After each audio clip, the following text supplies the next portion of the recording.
Hey everyone, it's Riley, and today I'm going to be coloring in the month of December in one of my kind of pre-made undated bullet journals. So this journal is a journal that I designed. I did all of the drawings for you guys so that all you have to do is go ahead and color them in and just use it like a regular bullet journal. So today that's what I'm going to be doing. I'm just going to be coloring in the final theme in this bullet journal. So if you're interested in shopping these journals, you can find the link down below, but let's jump right into the planning. So I am using the vanilla version of this journal. It also comes in another color called Moss, and then I do also have just like empty dot grid journals in vanilla and then another color clay. And I just want to say all of these journals, like these kind of undated planners, as well as my empty dot grid journals, are going to be on sale. They're going to be going on a Black Friday sale, so that if you're looking for a planner like this or an empty bullet journal for the new year or maybe for Christmas gifts, this is the perfect time to get that. So I am going to have the links to all of those down in my shop, and once the sale is live, it will just, using those links will automatically apply the sale to you. So go ahead and shop those down in the description box below if you're interested.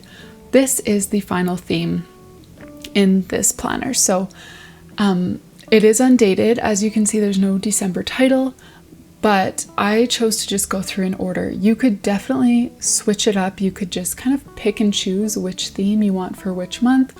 Or of course, if you only buy a planner like this in the middle of the year, you can start with the first month, even if it's July or whatever. It's really easy to just kind of pick up and start whenever you want to start. And all you have to do is just cut and paste the monthly title from the back of the journal onto your title page, or you can write it in yourself, or as I'm going to do in this video, you can use stamps. So you're not going to see a ton of these stamps here in this video, but I did recently post a video all about this Riley Autumn stamp collection that just recently launched. It is ideal for bullet journaling. They're stored in this amazing like stackable storage system, which I love because it takes up so little space on your desk. I've got the months of the year, the days of the week, just other really essential, words that you use over and over and over. These are all in my handwritten calligraphy that you can use in your own bullet journal if you're interested. So those are also going to be linked down below. They are 10% off if you use the code in my description box. So that was the title page there. And I'm moving on to the next monthly page, which is the calendar. As you would have noticed, the title page had a blank page beside it because when I was designing this journal, I kind of wanted to do two things. The first was obviously, kind of take the work out of bullet journaling for you. I set up all the spreads, I did all the drawings. So for you, you can just kind of go in and use it as though you've already put in all that work. You can just color it. But I didn't want to completely erase all of the like customizability that comes with bullet journaling, because that's probably one of the greatest things about bullet journaling is that you can just take an empty journal and turn it into exactly the kind of planner that you need.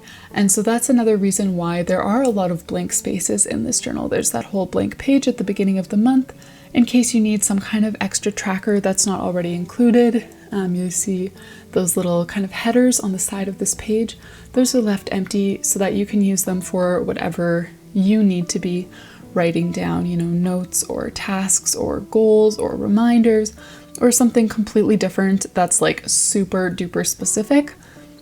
I tried to leave space for those possibilities in this bullet journal. So that was the title page and the calendar page. Moving on here, we've got a big habit tracker where you can track 9 habits, and the page beside it is another quite like customizable page. Again, I have some empty header style boxes for you to fill in what you want to use this page for. So most of the work is done for you. I did the drawings, I set up the layout, but you just have to choose what would be most helpful for you. So you could use this page as like kind of almost a time capsule. Like this month I'm reading, I'm listening to, I'm watching. You could use it as more of like an emotional, mental reflection. This month I'm feeling, this month I'm learning, this month I'm enjoying. Or you could use it as more of a like kind of order of priorities, like tasks planning page. This month I need to do, want to do, can do, or something like that. Again, it's really, really customizable so that you can have pages in this journal that really serve you and serve you well. So the colors that I'm using for this spread, there's only 2 markers. These are the Zig brushable markers. I love them because both ends are a brush tip, a really nice brush tip. I like how they work for coloring and for calligraphy as well, but one end is slightly darker than the other. I will say with the light colors like this, the ends aren't that different. Like the lighter blue is very close to the darker blue because they're both very light. But with some of their other colors, the difference is a little more pronounced, which I do appreciate. I think the color of these that I probably like the best is called Fawn. It's kind of like a peachy sort of color, and that's one of my favorites. But my Zig brushables and all of my other like markers I always get over on Stationery Pal, and I do have a discount code for Stationery Pal and pretty much all of the stationery that I use down in the description box in case you're interested. So this is the weekly spread for the final month of this year. I did cycle through 3 different weekly layouts throughout this whole journal. So every 3rd month kind of has a different layout. I like this one because it has lots of space to write in each day. But I really like it when the doodles kind of like surround the layout. I just think that looks really cute. One thing I decided to do, not sure if I regret it or not, was just color in those little circles where you would write the date. I colored them in purple, and now the purple just doesn't match with any of the other purples because it's over a light gray, but whatever, it works. And the box at the bottom here, again, is just for a little bit more customization if you want a to-do list or a notes box or reminders or whatever it may be. So here is a quick little flip through of the final little narwhal theme in this bullet journal. I hope that you guys enjoyed it. Please do comment down below if you've been using this journal. Which theme are you using for the month of December?